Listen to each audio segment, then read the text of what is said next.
ईशान ने पूरे कॉलेज के सामने की दूरबा की बेइज्जती, सभी को बताया कॉलेज की टॉप स्टूडेंट। लेकिन ईशान पूरे कॉलेज और कमेटी मेंबर्स के सामने कहता है कि सभी निर्दोष है, उसने नकल नहीं किया है, बल्कि उसे बताने में शर्म आ रही है कि इन सब के पीछे उसकी अपनी ही बहन दूरबा है।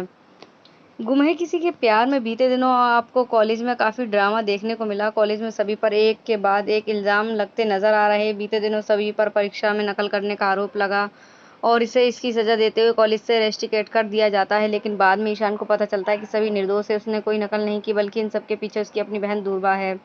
इसके बाद ईशान अपनी गलती को सुधारते हुए सभी से माफ़ी मांगने के लिए कॉलेज में पूरी कमेटी की एक मीटिंग बुलाता है और इस मीटिंग में सभी को भी आने के लिए कहता है। इन सभी बातों से अनजान सभी कॉलेज में अपना ट्रांसफ़र सर्टिफिकेट लेने जाती है। ईशान पूरे कॉलेज और कमेटी मेंबर्स के सामने कहता है कि सभी निर्दोष है, उसने नकल नहीं किया, बल्कि उसे ये बताने में शर्म आ रही कि इन सब के पीछे उसकी अपनी बहन ही दूरबा है। दूरबा ने नकल की है, सभी ने नहीं। इस पर सभी के एग्जाम टीचर कहते हैं, लेकिन पर्ची तो सभी के आंसर सीट से मिली है और यह आपने भी देखा है।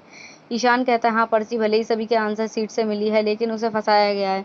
दूरबा और सभी उसके दोस्तों ने सभी के आंसर और उस पर्ची में लिखे आंसर से मैच नहीं कर रहे, बल्कि उसने तो टॉप स्टूडेंट की तरह अपने सारे आंसर लिखे हैं।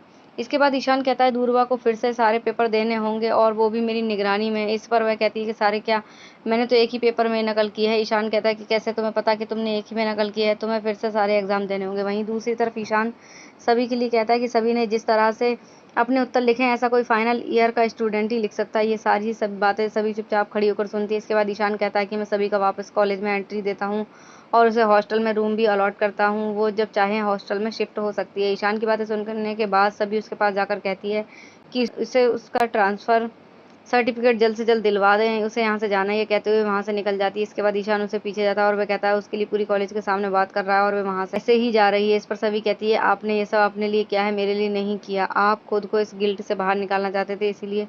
इस पर ईशान उस पर चिल्लाते हुए कहता है वो इतनी घमंडी क्यों है, वो सबसे लड़कर उसके लिए ये सब कर रहा है, उसे हॉस्टल तक दिलवा रहा है। अब देखना यह है कि क्या सभी ईशान की बात मान सकती है या फिर वापस आने अपने गाँव चली जाएगी।